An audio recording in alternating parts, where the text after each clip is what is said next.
Сәлем, қымбатты балалар! Бүгін біз жасанды жарық көздерінің қажеттілігі туралы білеміз.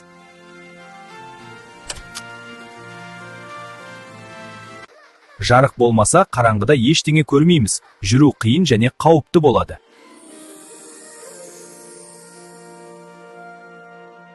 Күн батқанда қараңғы түседі. Сол кезде жасанды жарық бізге өте қажет болады.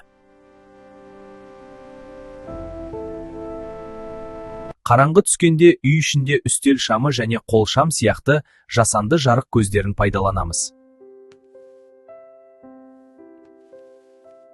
Көшедегі шамдар жолды жақсы көруге көмектеседі.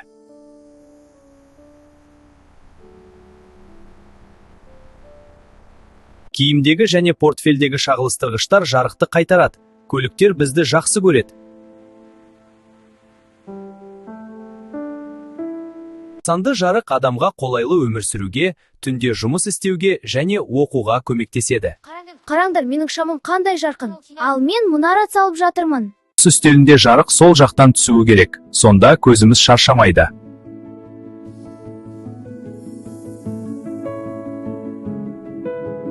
Жарықты үнемдеп, дұрыс пайдалану керек. Жарықты үнемдеп, дұрыс пайдалану керек. Дұрыс пайдаланайық. Жасанды жарық адамға қолайлы өмір сүру үшін, түнгі тіршілік үшін және жол бойындағы қауіпсіздік үшін қажет. Жасанды жарық көздері біздің өмірімізді жеңіл және қауіпсіз етеді. Келесі сабақта кездескенше сау болыңдар.